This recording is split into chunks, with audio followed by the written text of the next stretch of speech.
Mishi mialo Conilda as Clódóirí CL gasla. Tá me go spáintíb cecha chumid leabhar ó gló ón chéad stáid a hagann teasteach a rifos go deagan seamach a doras cíochnaí. Is leabhar ó gailgi is mó chun smuide gló in seo a gasla, agus beidir go leor gona leabhar a gúil sead feici a í harna blianta agus na ras a í fiúin céas a tháinig siad. Chéad chéim nar a an PDF go leabhar na gannn me fleanna le rihre na plátaí.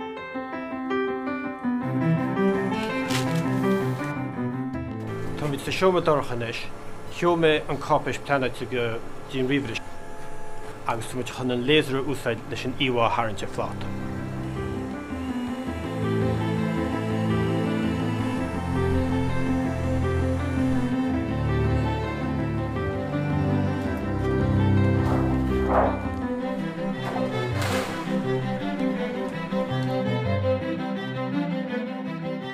Cúnse an pláta sé machine agus rionse an ranóig prindalte go sé annachtaí.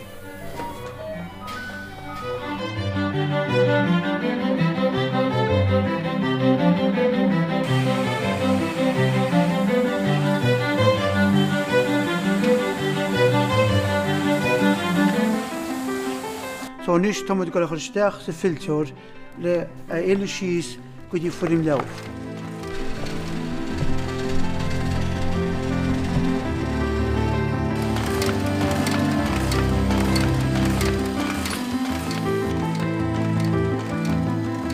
Níos tá me go le bailú suas an ranóig seo agus tá me go le thuirt a ré go dtíon ceanglathóir.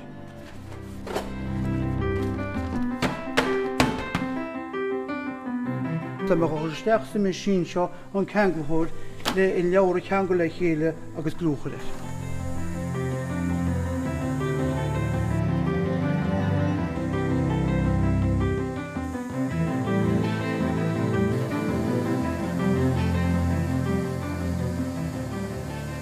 Siadan is clúdacha leabhar agus tá me go le gearra síos ar an ghiletín agus go na filtíní churán le gomach ón leabhar an an oscailt go héasca.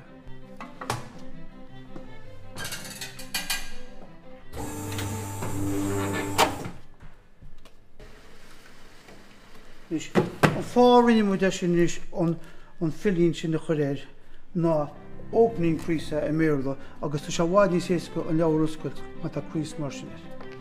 Agus gon se slach blá ar i leabhar.